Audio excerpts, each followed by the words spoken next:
So if you've got a 4-year-old, a 5-year-old, 6-year-old, 7-year-old, I mean, even getting up towards the level of like 11 and 12, if you're starting out, don't worry about buying a bike. If your track has bikes that they can use, just use those bikes because those kids grow so fast that they will be out of a bike and into the next size in a year, year and a half, maybe 2 years.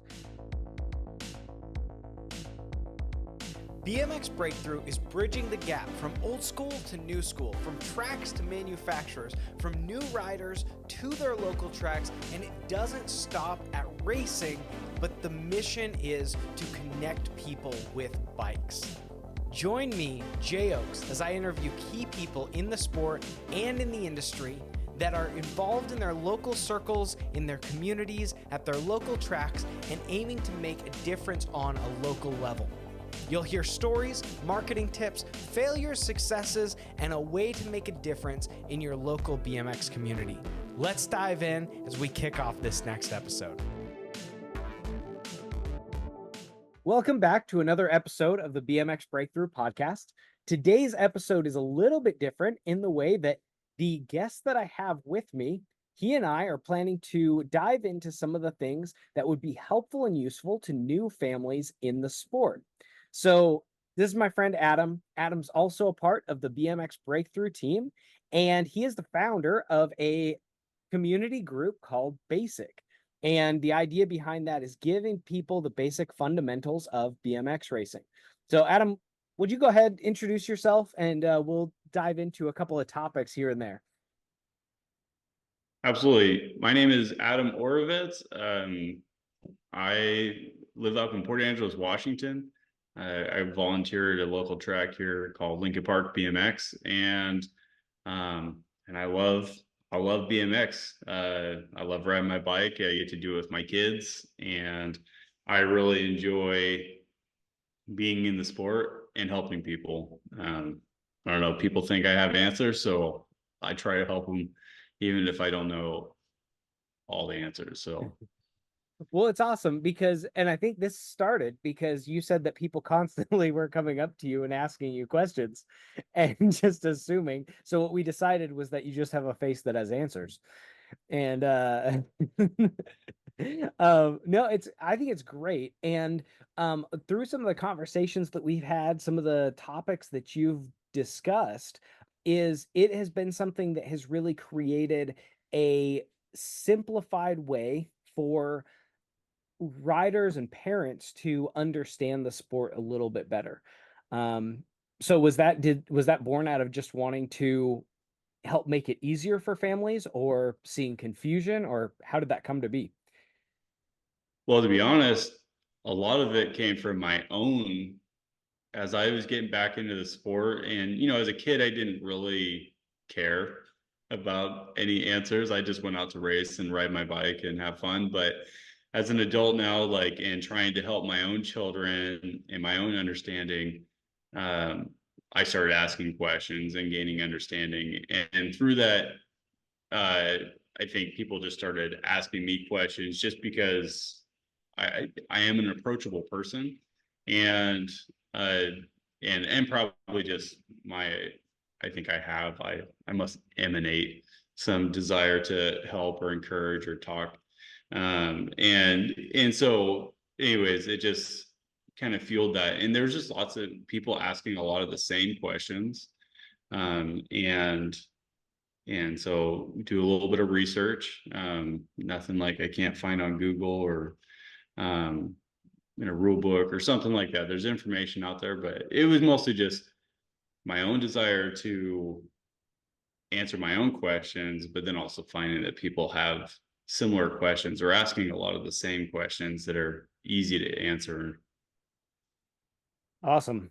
Yeah, absolutely. So what we want to do is we want to make this into a resource for people that are new to the sport. So if you are listening and you are newer to the sport and you've got questions, giving you some tips and some tricks, some ideas, or if you know a family that's new that it would be useful to send this over to, that would be phenomenal as well. But one of the things that I was thinking about in the recent weeks as I was at a track and talked to somebody that was racing with my son is that one question I would encourage everybody to ask is, what are the breaks between motos?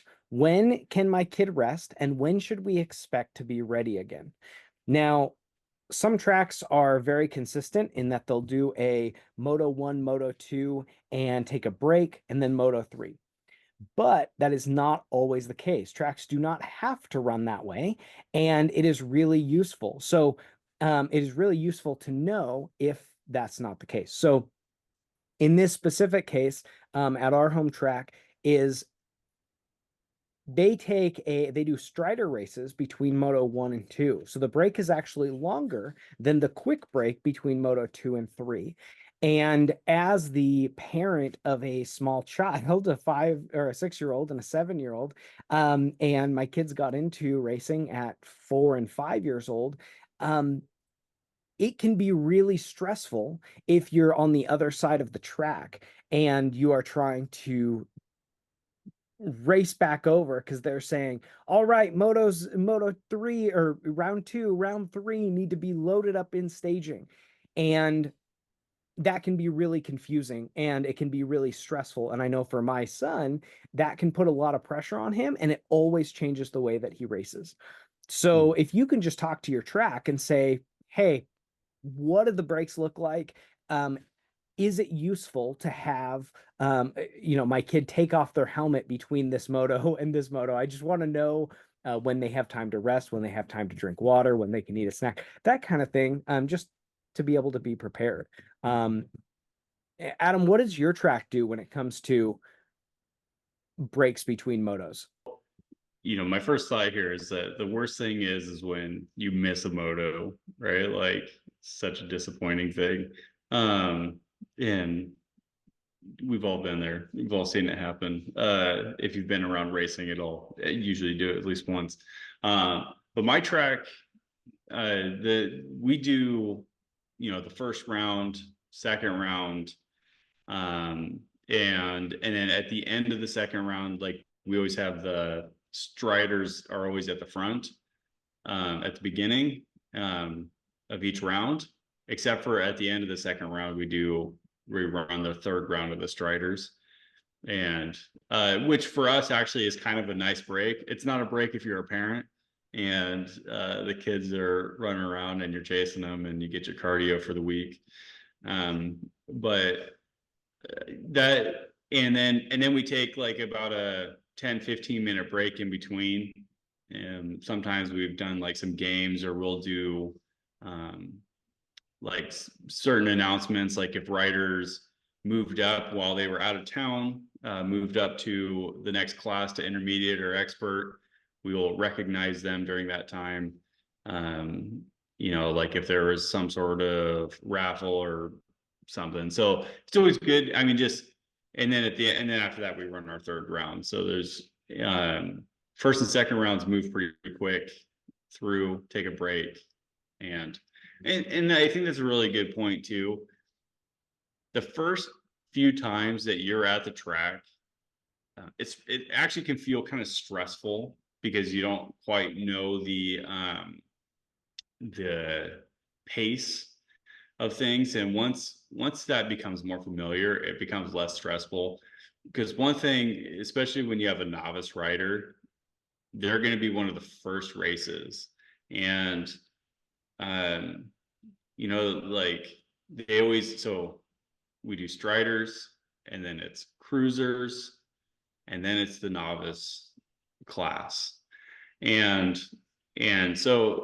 it all depends like how long you have to rest or when you need to be up at staging, based on how many riders there are. If there's only 11 motos, like it's going to feel really quick, and maybe there'll be a little bit more of a break in that, but it always feels really quick. If there's a small moto count, if there's a bigger moto count, you have more time for rest and taking a break. And yeah. Absolutely. Yeah. And I think that's something important to know, is that most tracks run in that same format with their cruisers, or similar format with their cruisers going, and then their novice, intermediate, expert, and then back to cruiser, and Strider is usually, we'll call him the wild card. And I think that it's pretty fitting. Striders are kind of a wild card all across the board.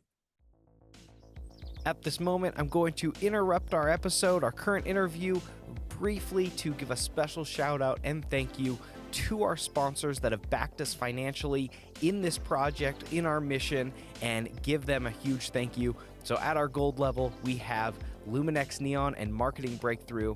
At our silver level, we have Sound Cedar Lumber and Bicycle Thieves. And at our bronze level, we have Pro Start Gates and Justin Shepard, Title Examiner. Thank you so much for your support. Thank you for backing us.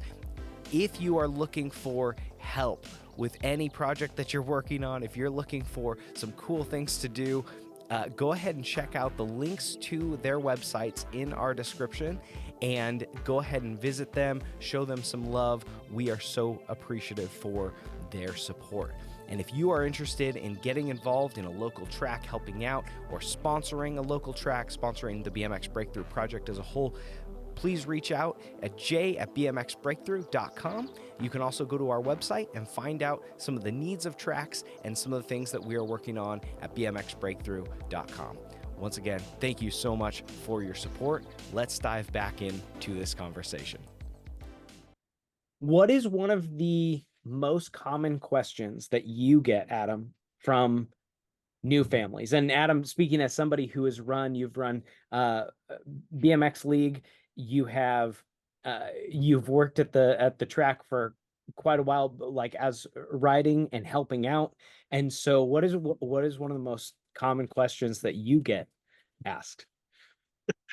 Probably one of the most common ones is regarding moto sheets. Because that's really, when you're at the track, it's like the most important information that you need. And if any of you looked at a spreadsheet and it just has a bunch of information on it, but you don't have any questions or any way to deal with that information, that's what it is looking at a moto sheet the first few times. We've tried, especially after the league, to try and be available to families and answer questions. And even then, I've started just standing by the moto boards. And if I see somebody that looks like they don't know what they're looking at, I try and help break it down. I'll just ask, like, hey, does anybody need some help? And then I can explain it. Because there's a lot of confusion between things like transfer racing versus total points. What does that mean? And so I just try to point out what is the most important information, and if they need to race all 3 rounds, or what does it mean if they have transfer racing, kind of what will be their goal, and in giving them just, I guess, the best opportunity. The second question I probably get often is, when should my kid be up for staging? Yeah. And typically, like I would say most tracks would say about 10 motos before your race. Now, granted, that's going to depend on how many motos your track is racing. And, so the more people that show up, kind of, you have a little bit more flexibility and leeway. If there's a small moto count, pretty much it's going to be up there the whole time, ready to race your next round. And but that's probably the next one. And the key thing in this whole thing is you really need to pay attention to the announcer and what he's saying, what they're saying, because they're the one that's kind of directing everything, putting all the other pieces in motion. So and you really have to pay attention. It's kind of hard when there's a lot of moving parts, there's a lot of things happening, and it can be a little overwhelming the first few times, for sure. I think to piggyback on that, if you are newer to the sport, if you don't fully grasp or don't have full understanding of what everything looks like, I would encourage you to find a spot where you can hear the announcer, because there are a lot of places around a lot of different tracks that you're not able to easily hear the announcer. And it sounds, it sounds garbled, it sounds muffled, whatever the case may be, and you want to Charlie be Brown. somewhere. Yeah, very much Charlie Brown. And you're like, well, I know they're speaking, but I don't know what they're saying. And so I would encourage you to find some place to sit or stand where you can clearly hear the announcer. Your kid knows where you're at. They can come back to you. Another thing is that Adam had mentioned staging, and staging, I think, is an easy way for somebody who's been inside the sport too. I'm gonna call Adam on a little bit of jargon, because no, because we joke That's about fine. that. That's fine. Is like You that gotta break the barrier. the insider language. If you're not familiar with that, the staging terminology, that's where you are going to get ready to go up onto the gate. And so 5 and under year olds, they can have somebody hold them on the gate. So if you're a parent wondering, do I go with my kid to the gate? And I will talk about staging in a moment, but if you've got a kid 5 and under, you can hold them on the gate. So I'd encourage you to go with them. Any 6 and over, you cannot hold them on the gate. And so I would encourage you, if you're new to the track, go ahead and walk into the staging chute with them. That's completely fine. Staging will be where they gather before going up to the gate. And it will be where they get ready to move up up the hill, up to the top of the starting hill. They're going to have usually lanes. There's either 5 or 10 lanes at most tracks. They'll tell you, okay, Moto 11 is going into chute 1. Moto 15 is going into chute 5. And they will keep putting you into sequential staging slots. And then you wait there until the gate is empty and they are ready to call you up. And so sometimes it gets confusing because you start wondering, like, okay, where do I go for staging? Where do I go when the gate drops? And if you are standing on the gate, once that gate drops, you can just back yourself out of the way. There's going to be another kid. Sometimes the difficult thing is that you have a kid that knows what they're doing and they're like pushing you out of the way, being like, I got to get to my gate. Let me get in there. And just be encouraged. They'll be fine. They're fine. But anyway, yeah, I think between staging, I think that's a good thing to talk about. But I think that also finding a place where the announcer is loud and clear and where you're going to understand, you can also ask the track, hey, I'm new. Is there anything specific that I need to know? Is there any place that I should specifically be so that I'm most ready and most able to hear the announcer speak? Yeah. And I would encourage you to, in that, is find that family, that mom or dad who looks like they've been there a time or two, and just park yourself next to them. They're most likely going to be inviting and helpful, and just ask them questions like, hey, what's going on now? And I guarantee you, I can't say 100%, no warranty here. Just my experience, that family's probably going to help you. That mom or dad is probably going to say, like, oh, right now, we're on Moto 10, and they're probably going to know what's happening. They've seen it, and don't be afraid to budge in. I mean, if they're chewing out their kid because they keep eating all the snacks, then give them a second. But anyways, ask questions, especially if you're at a track where the sound system is not great. I'm sure they're working on it, but ask questions. People are genuinely interested in helping you out. That's good. I was gonna say this too about staging. Think of staging as like it's being like, if you had a stage, literal stage, like, and the track is where you're going to perform. Staging is what is behind the curtains. It's getting ready to come up on stage, and so it's really just the preparation, waiting for your turn to show up. And yeah, Jay, you did a great explanation of that. Listen to the stagers.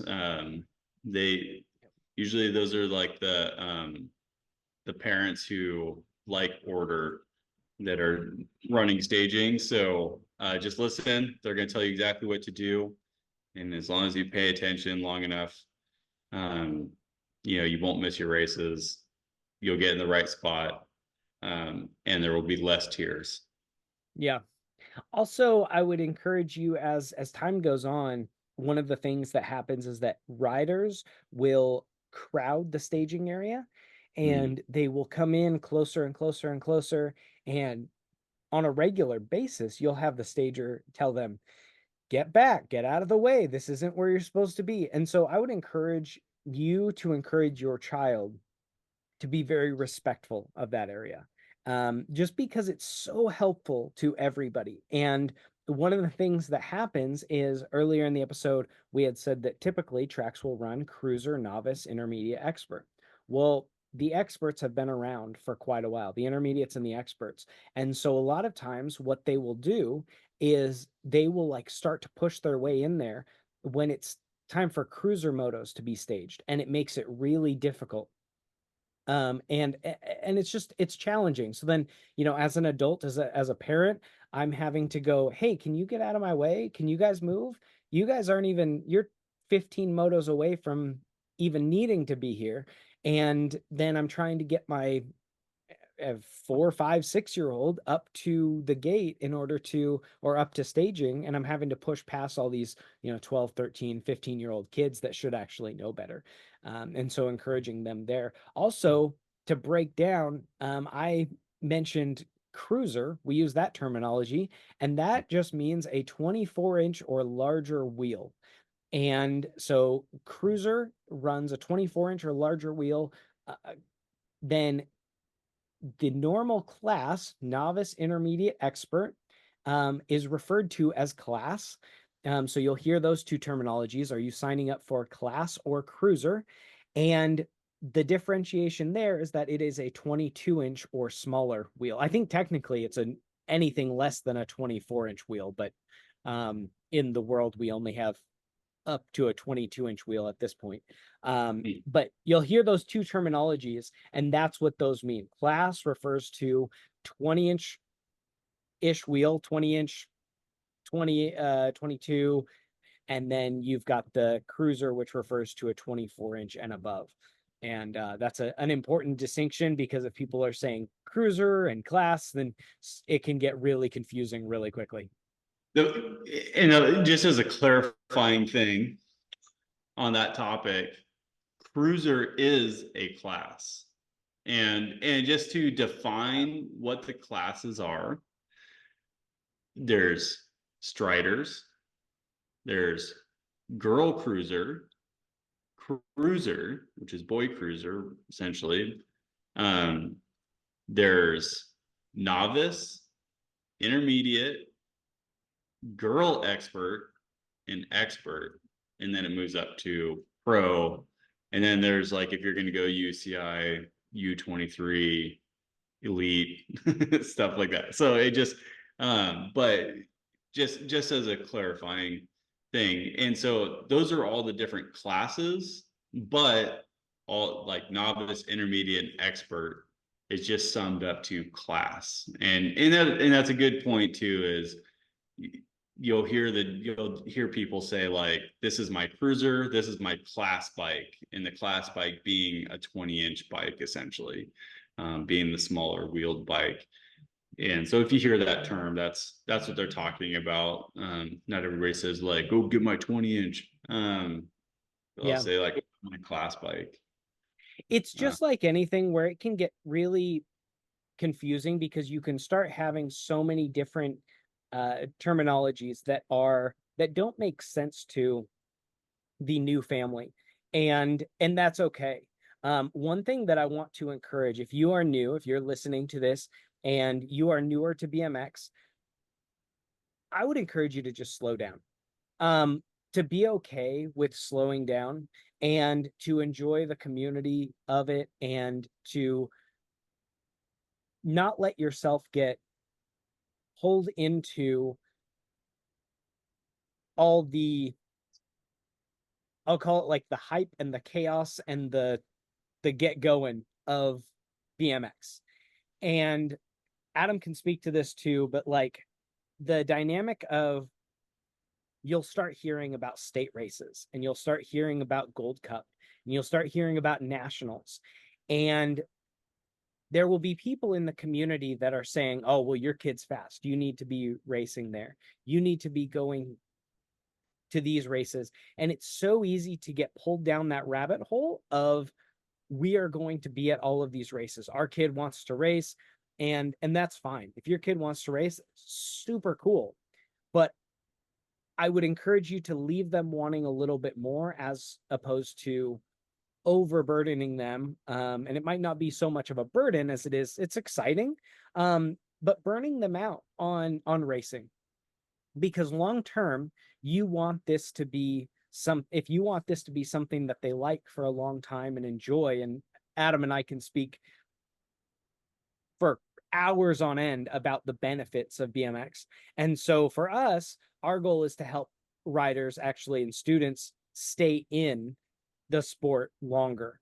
I heard a statistic, it was probably a year ago, that the average, I don't know how accurate this is, I don't know where the numbers came from, but the average tenure of a USA BMX membership is something around 2 years, which means that you get kids that jump in and they go head first off the deep end, and all of a sudden they start going to race after race after race after race, and then they start going, because a lot of times your local track will race on a Sunday and a Tuesday and maybe a Friday, and they'll go to all those races, and then they'll go into state races, and then they'll go into Gold Cup, and then they'll go to nationals.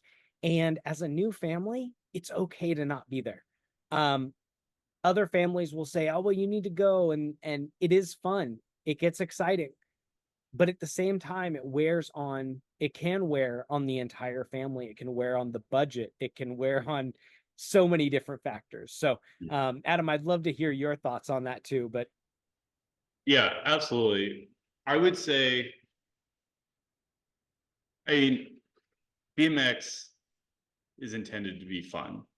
It even just from its origins, it's kids getting to hang out, have fun, explore, push their own boundaries. It's a fun thing, and I would speak to the fact that, one, like going to different tracks and going like different places, there's the excitement, there's adventure to that. It's fun to try different places. It's fun to go see people in those different places, but it's not the most important thing. Really being at your local track, building that community, understanding the sport, having fun, like it makes really the sport like an exciting place to be, because you're really engaged with community. And if you do that for a year or more and you start to explore some of those other state races or things like that, like I would recommend, if your track is hosting a state race or Gold Cup qualifier, or some larger event, that if you're able to, go to it, race it, have kind of that experience, see all the hype and the fanfare, but that's not really what you have to do. It is a lot of fun to go do those races, but I would say that it's not the most important thing. And just experiencing the community is probably going to be a better time for everybody. It's going to be less stressful. You know what to expect. There's a lot less people. Not that those other races are bad. It actually gets to be really fun when you go out of town and you make new friends, and you get to see them for these different events. But like Jay mentioned, it may stretch your wallet. Getting into the sport can be expensive, and so doing these traveling, if you're in a hotel, or if you even have a motorhome or a trailer or something like that, and you're doing all this traveling that maybe you wouldn't have expected to do anyways, like it may stretch you a little bit thinner, make racing less fun. And really, that's not the goal of it. If it's something you're planning on doing, or maybe a family, those are like good opportunities to go visit and explore those different tracks. In fact, I would encourage you, if you're going to go travel and you're visiting family anyways, and there's a track, bring your bikes and go check it out on a regular like practice night or on a local race night. And I guarantee you'll have a lot of fun that way. You'll get more opportunities to ride on the track and meet the community, rather than being all the busyness of a larger race. I agree with that, because I would say that my kids' first experience racing, or I know for a fact that when they started racing, we were 1,200 miles from our home track, and them going into racing and them learning how to race, their first year of racing, they had no idea what a home track was. And I used to make that joke, but they legitimately had no idea what a home track was, because I think we raced 20 at 24, 25 different tracks that year. Never for a national, never for Gold Cup, never for a state race. That first year, it was always, we were just traveling around. We traveled around a lot and we went to different races. And so if you're traveling, I would say bring your bike, go find a track that's near you, and you'll find out there are some tracks that are incredibly hospitable, that are incredibly welcoming and incredibly fun. There are some tracks that I have a list of the least hospitable tracks that I've ever been to. I won't share that list, but you'll find that some tracks just are, they're not phenomenal, in their hospitality, and they're tracks that we go, no, we just don't need to go back to. Mhm. But I say that because I think that you can have a lot of fun. Your kids will have a lot of fun going to other tracks. The skills that they will build by going to other tracks and learning to be flexible is really fun. But the idea of like getting into going to nationals and getting into Gold Cup and getting into state races is that can be really fun, but you do need to know that there's a cost involved, and that it could be a little bit more than what you are anticipating. And I would say that my rough assessment would probably tell you that I don't know, a Gold Cup, if you're wanting to chase the Gold Cup series, that's probably going to cost you $3,000 to $5,000 at a minimum. Going to a national is probably going to run you a minimum of $1,000 to $1,500. And that's one national. And chasing around the state series, depending on how many tracks are in your state, that's potentially going to cost you a few $1,000s as well. And so just to be mindful of that and what you're taking on. And for us, you can go back, you can listen to an episode that I actually did with my wife, India, and we talked about it. And the dynamic of taking your young children, if you're getting young kids into the sport, especially taking your young kids to those state races, it's a lot of sitting around. And my kids at 6 and 7 years old, they would much rather go to a local race where they have an hour of concentrated practice time. They get to go and they get to do their motos out on the track for the next hour. And then after that, they may or may not get to ride the track a little bit more. And for them, that's far more fulfilling than an 8-hour day of sitting around in the sun, trying to stay snacked up and hydrated, energized, fueled, ready to go. And it does provide an added pressure. And Adam, you can speak to that too, is like you go to those races, and as much as you want to focus on, the level of fun, you did invest a considerable amount Mhm. of money into an amount of time and effort and energy into being at these races. So there's a pressure that comes into, okay, no, you need to get out there and you need to give it your all. Yeah. Well, especially, Washington State where we race is that we have 10 tracks. And so if to approach and, to be able to compete for a plate, which, you know, a different series, you get a different plate associated with it, a number plate, which, you know, kind of gives you some prestige, right? Like, it tells you you've done the hard work to earn this. Um and for us, we have to do at least 5 races in the state of Washington, which we're fortunate. Like, I live in Western Washington, where there's actually 6 tracks. So we have a little bit more advantage over our Eastern Washington friends, where there's only 4 tracks. But still, it's a big commitment. I've got 2 kids that are actively racing, including myself.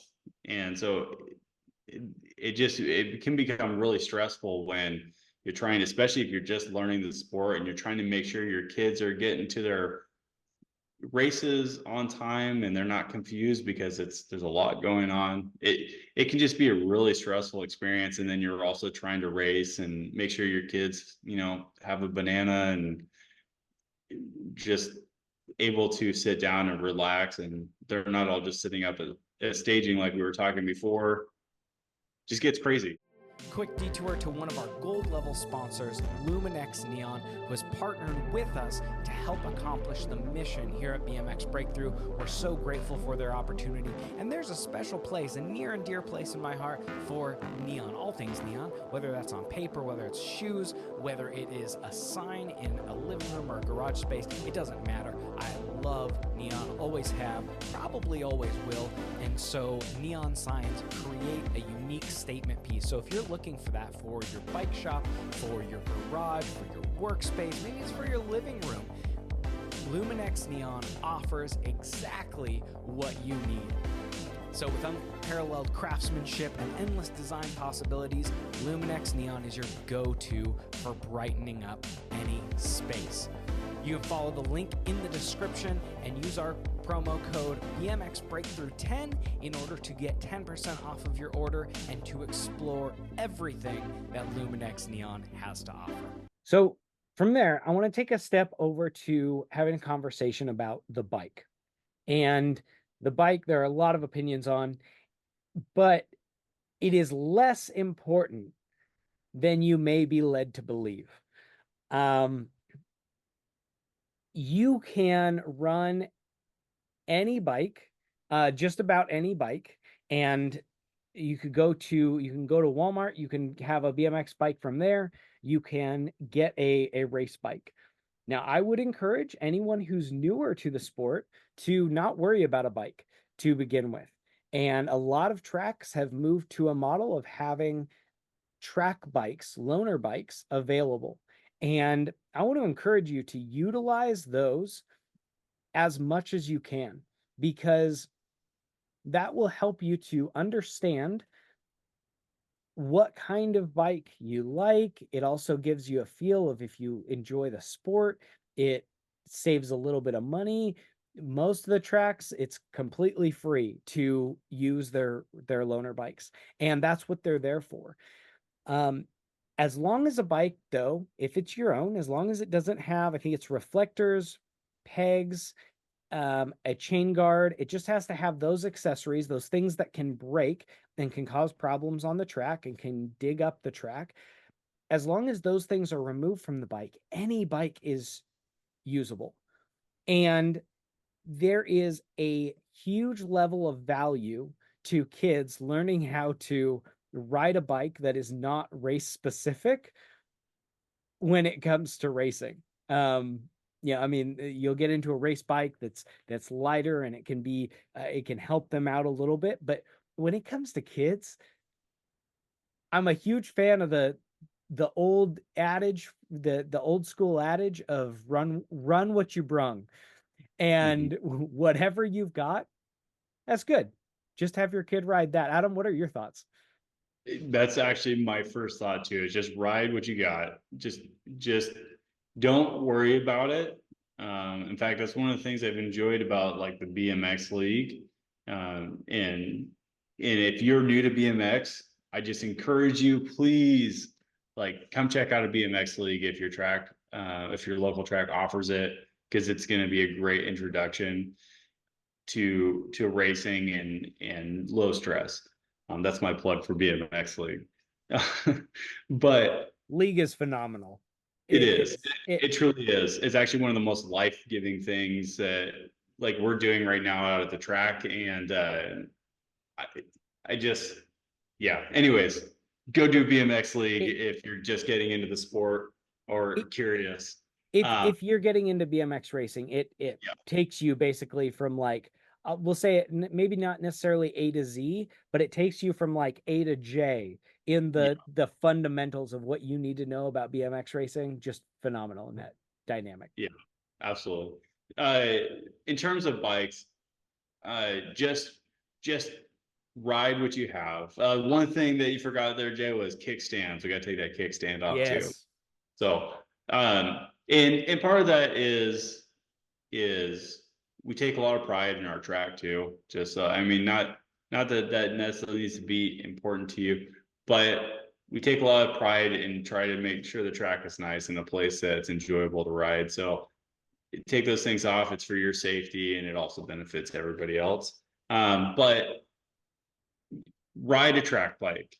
If it's available and you want to try a race bike, use a track bike if that's available. Like that's what they're there for.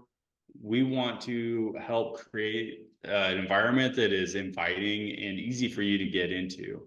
And so don't stress, come out and just ride. And I'm under the idea that bikes don't win races anyways.